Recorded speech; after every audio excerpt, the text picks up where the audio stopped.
प्रतियोगी मैत्री इंस्टीट्यूट की सामान्य अध्ययन की श्रृंखला में आपका स्वागत है।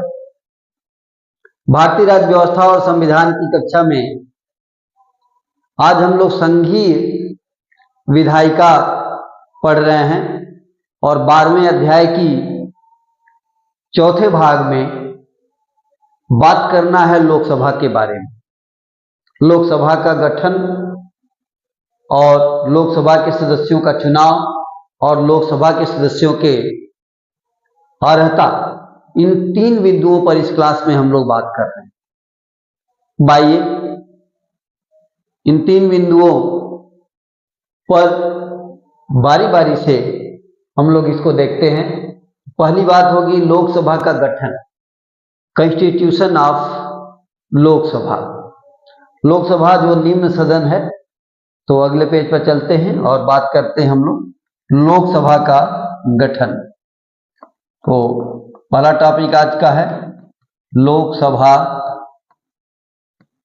इसे निम्न सदन भी कहते हैं।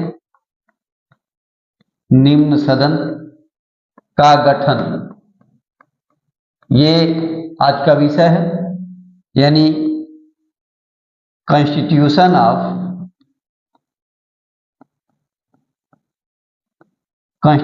Of Lok Sabha, public house.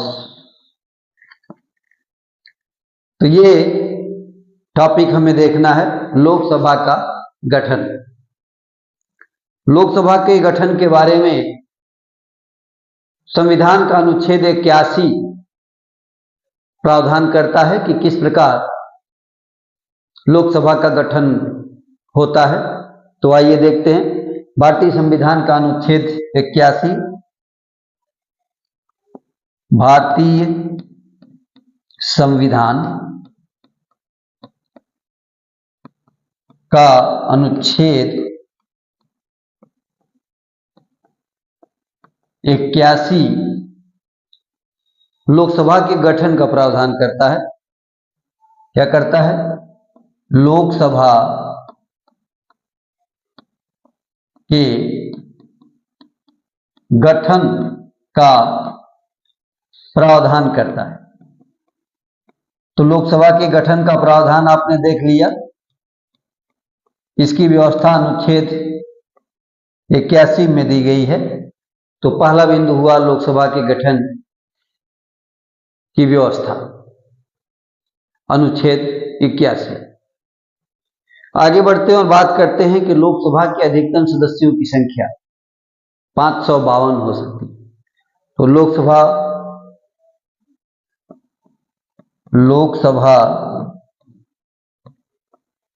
के सदस्यों की अधिकतम संख्या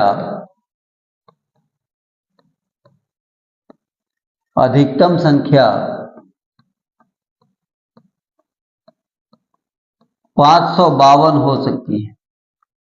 कितना हो सकता है? 552 हो सकती है, जो इस प्रकार है। तो आइए देखते हैं कि ये 552 जो है, जो लोकसभा के सदस्यों की अधिकतम संख्या है 552, ये 552 में कहां कहां से आते हैं। तो आप आगे देखेंगे कि 552 में से 530 ये राज्यों से आते हैं, विभिन्न राज्यों से।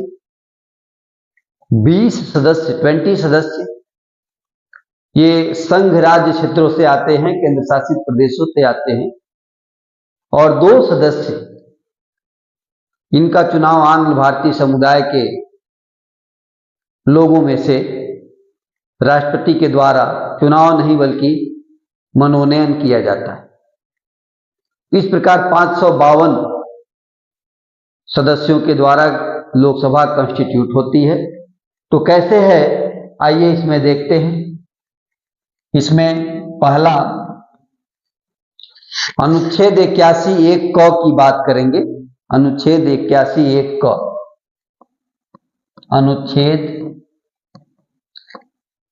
81 1 क के अनुसार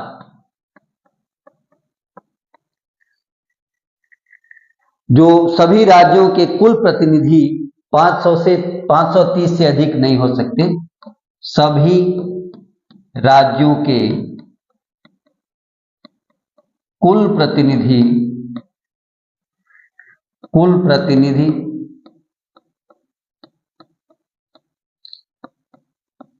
530 से अधिक नहीं हो सकते, तो ये देखा आपने कि 530 संख्या कहां से आ रही है? 530 की संख्या राज्यों से आ रही है। कहां से आ रही है? राज्यों से आ रही है। इसके बाद बात करते हैं अनुच्छेद 81 ख की। अनुच्छेद 81 ख के अनुसार सभी केंद्र शासित प्रदेशों, सभी राज्यों के कुल प्रतिनिधि हो गए, सभी संघ राज्य क्षेत्रों के प्रतिनिधि, संघ राज्य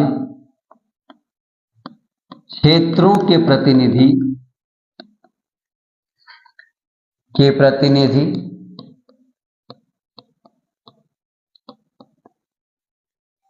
20 से अधिक नहीं हो सकते, 20 से अधिक नहीं हो सकती। तो ये चीज आपने देखा। अनुच्छेद 81 ख के अनुसार संघ राज्य क्षेत्र, केंद्र शासित प्रदेश, यूनियन टेरिटरी, यहां से लोकसभा के सदस्यों की अधिकतम संख्या हो सकती है 20। और अब इसमें जो बचता है वो बचता है आंग्ल भारतीय समुदाय के लोगों से 2 सीटों का मनोनयन के द्वारा भरा जाना। तो अनुच्छेद 331 के तहत इसमें सी, अनुच्छेद 331 के तहत जो अगली व्यवस्था की जा रही है वो है, यदि राष्ट्रपति की राय में आंग्ल भारतीय समुदाय का प्रतिनिधित्व पर्याप्त नहीं है, यदि राष्ट्रपति की राय में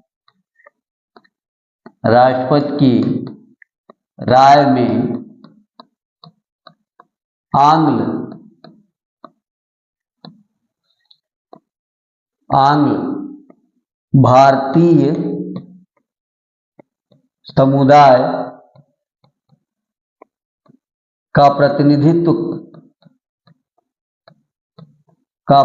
प्रतिनिधित्व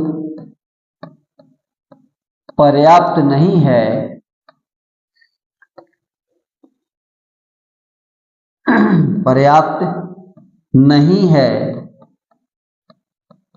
तो राष्ट्रपति महोदय क्या कर सकते हैं? तो वह उस समुदाय के अधिकतम 2 प्रतिनिधियों को मनोनीत कर सकता है। तो वह उस समुदाय के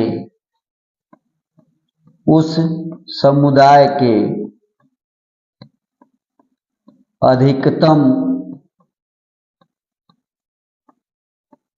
2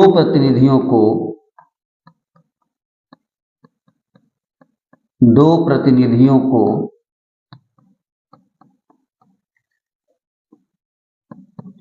मनोनीत कर सकता है। कौन कर सकता है? राष्ट्रपति कर सकता है। तो ये हुआ ए बी सी, 3 बिंदुओं पर हम लोगों ने देखा कि लोकसभा में जो सदस्यों की संख्या हो रही है 552, वो किस प्रकार हो रही है। 530 राज्यों से, 20 संघ राज्य क्षेत्रों से और 2 प्रतिनिधि आंग्ल भारतीय समुदाय से। यहां एक बात ध्यान रखना जरूरी है कि अनुच्छेद 331 के तहत आंग्ल भारतीय समुदाय से जिन 2 सदस्यों का मनोनयन राष्ट्रपति के द्वारा किया जाता था,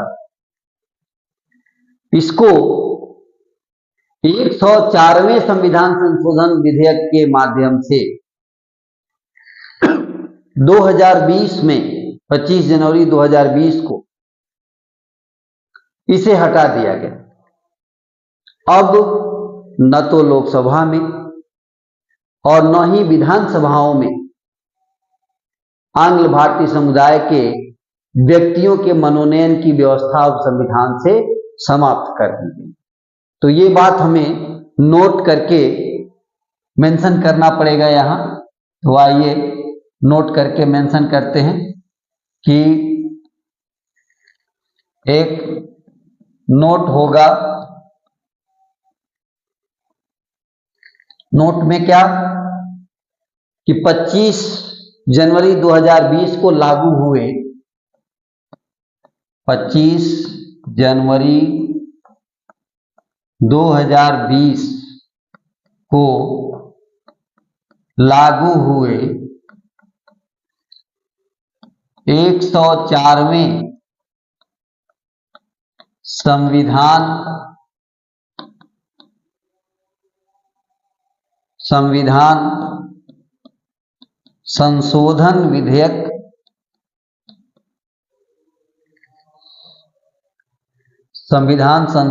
विधेयक नहीं, अधिनियम कर लें, संविधान संशोधन अधिनियम 2019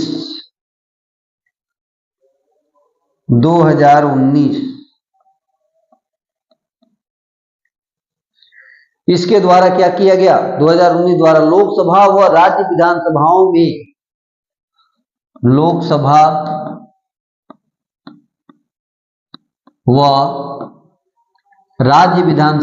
में विधानसभाओं में भी ये प्रावधान था। लोकसभा और राज्य विधानसभाओं में आंग्ल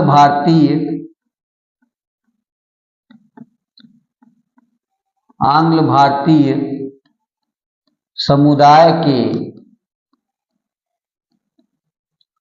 सदस्यों का जो मनोनयन होता था, आंग्ल भारतीय समुदाय के व्यक्तियों हेतु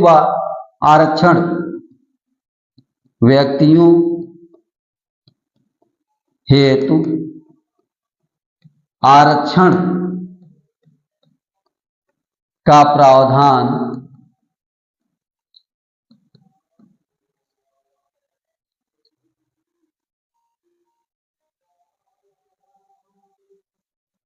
समाप्त कर दिया गया।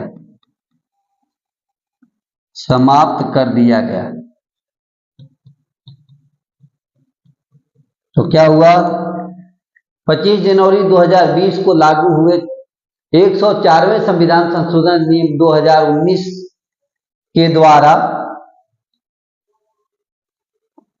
या यहीं पर से कर लें, से लोकसभा व राज्य विधानसभाओं में आंग्ल भारतीय समुदाय के व्यक्तियों हेतु आरक्षण का प्रावधान समाप्त कर दिया गया।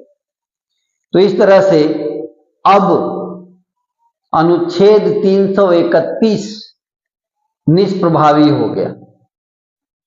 अनुच्छेद 331 अब नहीं रहा, 333 भी अब हटा दिया गया। अब आंग्ल भारतीय समुदाय के सदस्यों का मनोनयन न तो लोकसभा में होना है और न ही विधानसभाओं में होना है। तो यहां तक हम लोगों ने देखा। अब अगले बिंदु पर बात करेंगे लोकसभा के सदस्यों का चुनाव। तो अगला जो आज का टॉपिक है वो है लोकसभा के सदस्यों का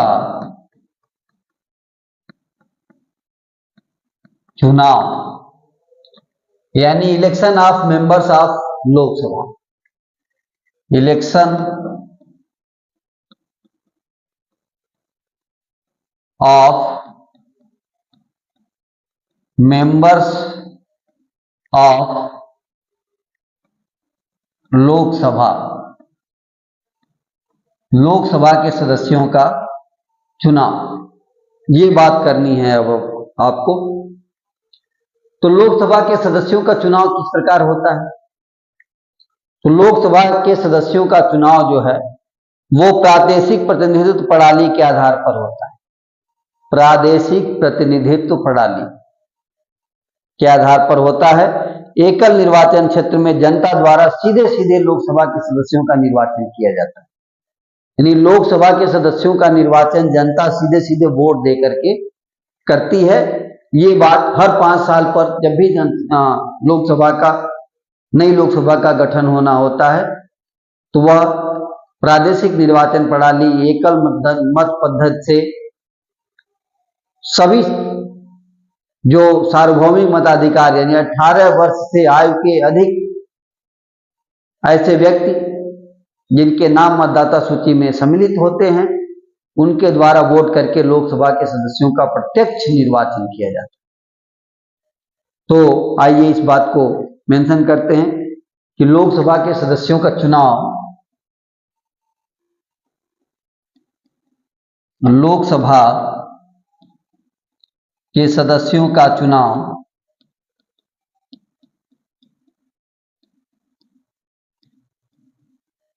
कैसे हो रहा है? तो प्रादेशिक प्रतिनिधित्व प्रणाली के आधार पर प्रादेशिक प्रतिनिधित्व प्रणाली के आधार पर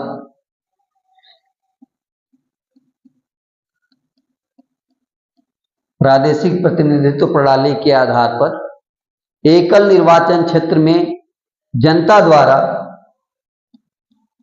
एकल निर्वाचन क्षेत्र में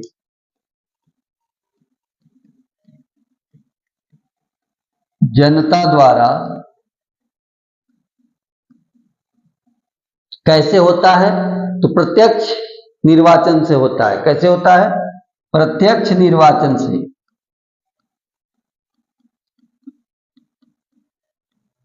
निर्वाचन से होता है। तो ये हुआ लोकसभा के सदस्यों के निर्वाचन कैसे होता है। ये कैसे होता है? प्रादेशिक प्रतिनिधित्व प्रणाली एकल निर्वाचन क्षेत्र में जनता सीधे वोट करके लोकसभा के सदस्यों का चुनाव करती है। लोकसभा का चुनाव कौन जीतता है? जो अपने विरोधी उम्मीदवार से अधिक मत प्राप्त करता है। यानी जितने भी प्रत्याशी चुनाव में भाग लेते हैं सभी प्रत्याशियों में वह प्रत्याशी विजयी होता है जो सर्वाधिक मत प्राप्त करता है। सबसे अधिक मत जिसका होगा वो विजयी घोषित किया जाता है। इसे कहते हैं first past the post system. First past the post system यानी सर्वाधिक मत प्राप्त करने वाला व्यक्ति विजयी होता है। इस बात को नोट करेंगे कि लोकसभा का चुनाव वह सदस्य जीतता है, लोकसभा का चुनाव वह सदस्य जीतता है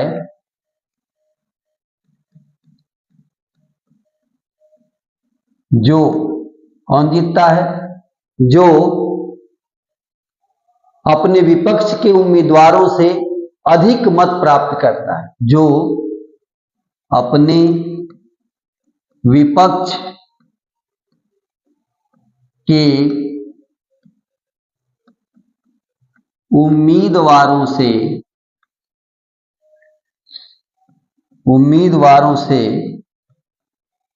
अधिक मत यानी वोट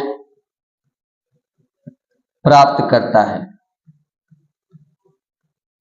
यानी जिसका वोट अधिक होता है वो विजयी होता है, प्राप्त करता है। अर्थात इस चुनाव प्रणाली को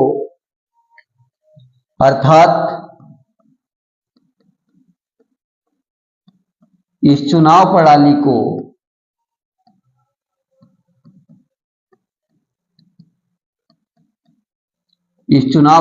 को फर्स्ट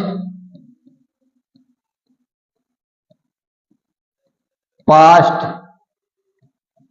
द पोस्ट सिस्टम कहा जाता है। मतलब first past the post system, इन सर्वाधिक मत प्राप्त व्यक्ति की विजय, इसको क्या कहेंगे? सर्वाधिक मत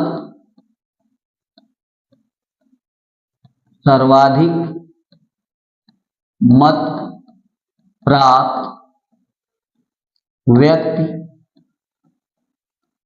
की विजय, ये इसका मतलब होता है।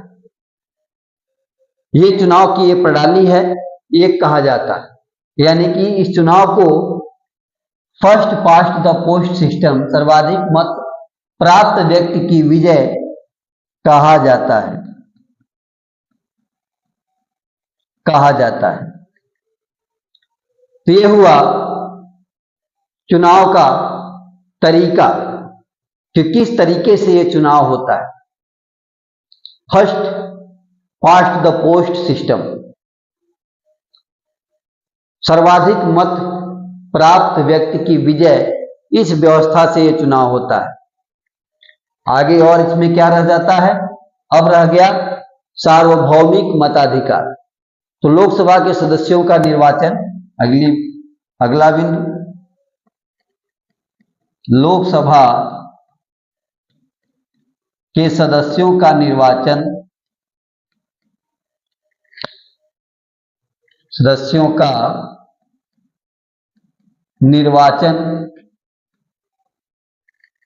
कैसे हो रहा है?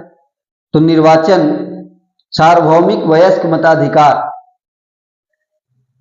निर्वाचन सार्वभौमिक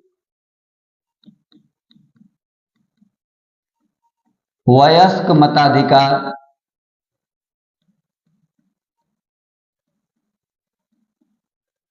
सार्वभौमिक वयस्क मताधिकार ब्रैकेट में ये कितना है? 18 वर्ष। कितना है? 18 वर्ष के आधार पर गुप्त मतदान द्वारा होता है, के आधार पर गुप्त मतदान द्वारा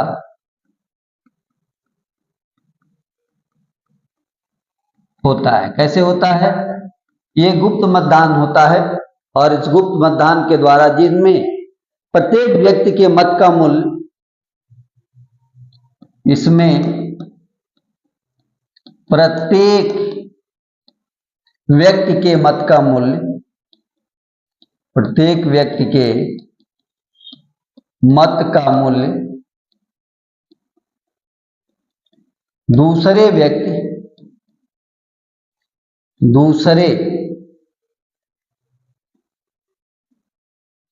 व्यक्ति के मत के मूल्य के बराबर होता है।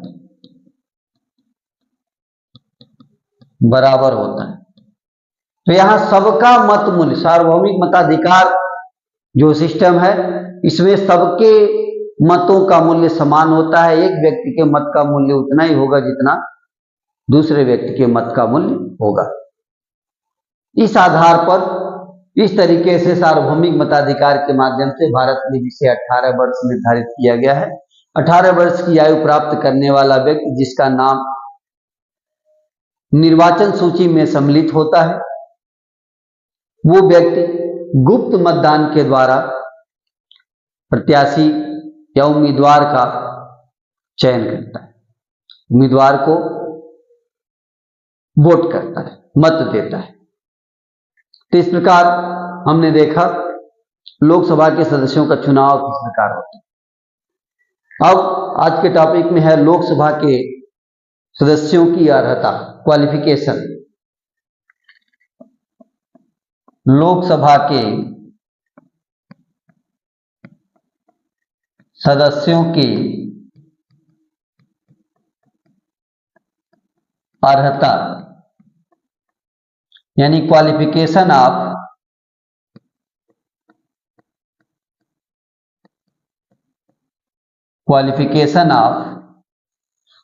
मेंबर्स ऑफ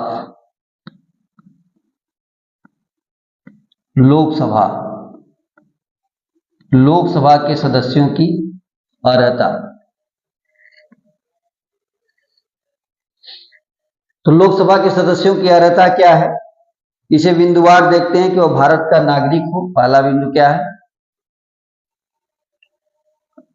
वह भारत का नागरिक हो।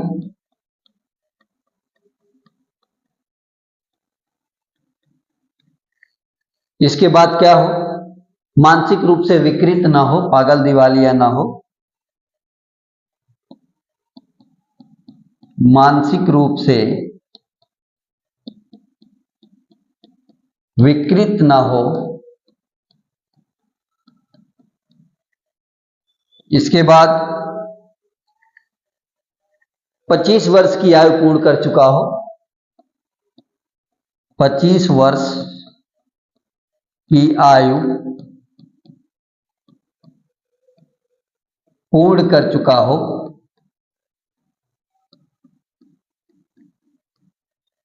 25 वर्ष की आयु पूर्ण कर चुका हो और साथ साथ किसी लाभ के पद पर न हो। भारत सरकार या राज्य सरकार के अधीन कहीं भी, भारत सरकार या राज्य सरकार के अधीन किसी लाभ के पद पर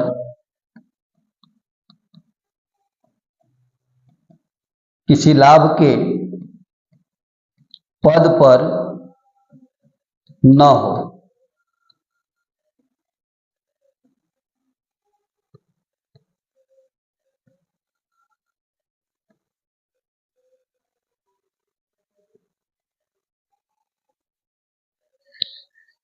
किसी लाभ के पद पर न हो।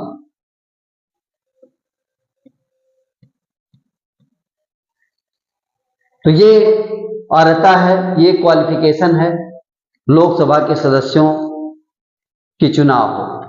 लोकसभा के सदस्य के रूप में उम्मीदवार वही व्यक्ति हो सकता है जो भारत का नागरिक हो, मानसिक रूप से विकृत ना हो, 25 वर्ष की आयु पूर्ण कर चुका हो और भारत सरकार चाहे राज्य सरकार के अधीन किसी लाभ के पद पर ना हो।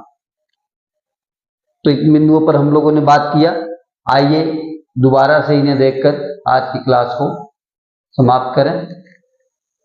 आज की कक्षा में हमें 3 बिंदु लेके चलना था, लोकसभा का गठन, लोकसभा के सदस्यों का चुनाव और लोकसभा के सदस्यों की अर्हता।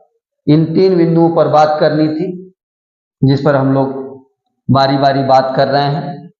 सबसे पहले बात करते हैं लोकसभा के गठन की, इंस्टीट्यूशन ऑफ लोकसभा। भारत के संविधान के अनुसार, संविधान के अनुच्छेद 81 के अनुसार लोकसभा के गठन का प्रावधान किया गया है। यानी अनुच्छेद 81 में लोकसभा के गठन की व्यवस्था की गई है। लोकसभा के सदस्यों की जो अधिकतम संख्या है वो 552 हो सकती है। कितनी हो सकती है? 552 हो सकती है। अब इन 552 में कहां से कितने सदस्य आते हैं ये देखना है। तो ये देखने के लिए आप आगे बढ़े और अनुच्छेद 81(1) के अनुसार सभी राज्यों से कुल सदस्य संख्या हो सकती है 530। सभी राज्यों से सदस्यों की संख्या हो सकती है 530। भारत के जितने भी राज्य हैं 28 राज्य, 28 राज्यों से लोकसभा के सदस्यों की संख्या अधिकतम हो सकती है 530। उसी तरह अनुच्छेद 81(1) के अनुसार संघ राज्य क्षेत्र के सदस्यों, जो संघ राज्य क्षेत्र होगा, केंद्र शासित प्रदेश होंगे, वहां से लोकसभा के सदस्यों की संख्या 20 से अधिक नहीं हो सकती। कितनी नहीं हो सकती? 20 से अधिक, 20 से अधिक नहीं हो सकती। तो यहाँ 330, 530, यहाँ 20 सदस्य, और अनुच्छेद 331 के अनुसार अगर राष्ट्रपति की राय में आंग्ल भारतीय समुदाय, राष्ट्रपति की राय में आंग्ल भारतीय समुदाय का प्रतिनिधित्व पर्याप्त नहीं है, तो उस समुदाय से राष्ट्रपति महोदय 2 सदस्यों को मनोनीत कर सकते, 2 प्रतिनिधियों को क्या कर सकते हैं? मनोनीत कर सकते हैं, अगर इनका प्रतिनिधित्व पर्याप्त नहीं है तो, ऐसा राष्ट्रपति को। लेकिन ये अनुच्छेद 331 को समाप्त कर दिया गया संविधान संशोधन 104, 104वें संविधान संशोधन अधिनियम 2019, इस व्यवस्था से 25 जनवरी 2020 को लोकसभा में भी और विधानसभाओं में भी आंग्ल भारतीय समुदाय के सदस्यों का जो आरक्षण था वो समाप्त कर दिया गया। क्या कर दिया गया? समाप्त कर दिया गया। पुनः एक बार 25 जनवरी 2020 को लागू हुआ 104वां संविधान संशोधन अधिनियम 2019। इस अधिनियम ने लोकसभा में और राज्य की विधानसभाओं में आंग्ल भारतीय समुदाय के सदस्यों का जो आरक्षण था उसे समाप्त कर दिया, अर्थात अनुच्छेद 331 अब समाप्त कर दिया गया। यानी अब लोकसभा की अधिकतम संख्या 550 ही हो सकती है, क्योंकि अब 2 सदस्यों के मनोनयन का जो प्रावधान था आंग्ल भारतीय समुदाय के सदस्यों से, उसे समाप्त कर दिया गया। आज के टॉपिक में दूसरा टॉपिक था लोकसभा के सदस्यों का चुनाव। लोकसभा के सदस्यों का इलेक्शन कैसे होगा, चुनाव कैसे होगा, इसके बारे में। तो लोकसभा के सदस्यों का जो चुनाव होगा वह प्रादेशिक प्रतिनिधित्व प्रणाली के आधार पर, प्रादेशिक प्रतिनिधित्व प्रणाली के आधार पर एकल निर्वाचन क्षेत्र होगा और उसमें जनता प्रत्यक्ष निर्वाचन से लोकसभा सदस्य चुनेगी। कैसे चुनेगी? प्रत्यक्ष निर्वाचन से, सीधे निर्वाचन से जनता लोकसभा का सदस्य चुनेगी। प्रादेशिक प्रतिनिधित्व प्रणाली के आधार पर एकल निर्वाचन क्षेत्र होगा। उसी तरह लोकसभा का चुनाव जीतता कौन है? वह सदस्य जीतता है जो अपने विपक्ष के उम्मीदवार से अधिक मत प्राप्त करता है, अधिक वोट प्राप्त करता है। मतलब यह है कि ये जो चुनाव प्रणाली है इसको कहते हैं first past the post system.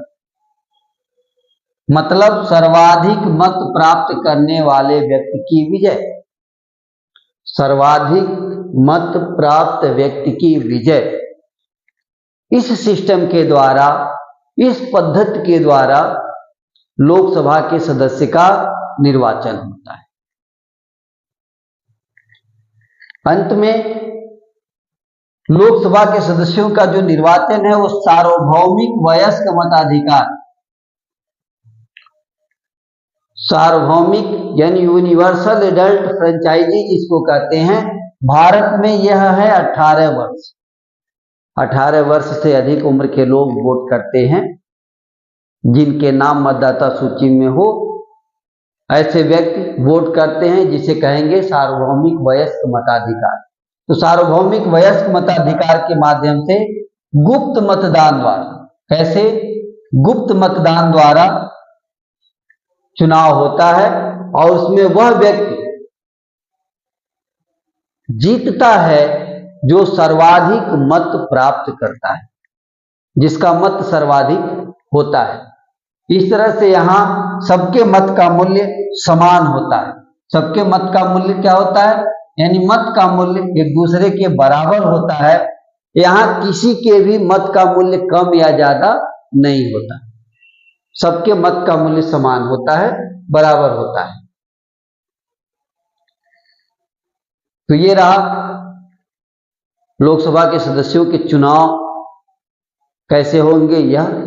अब लोकसभा के सदस्यों के लिए अर्हता की बात हम लोग करेंगे, क्वालिफिकेशन की बात करेंगे कि लोकसभा के सदस्य के लिए क्वालिफिकेशन क्या होगी। तो क्वालिफिकेशन क्या होगी, वह भारत का नागरिक हो, मानसिक रूप से विकृत ना हो, ऐसा ना हो, विकृत ना हो, 25 वर्ष की आयु पूर्ण कर चुका हो और लाभ के पद पर ना हो, चाहे वो भारत सरकार में चाहे राज्य सरकार में, कहीं लाभ के पद पर ना हो, क्योंकि लाभ के पद पर जो व्यक्ति होगा वह लोकसभा के सदस्य के रूप में उम्मीदवार नहीं हो सकता। तो इस तरह से आज की कक्षा में हम लोगों ने इन 3 बिंदुओं पर बात किया। आज की कक्षा में इतना ही, धन्यवाद।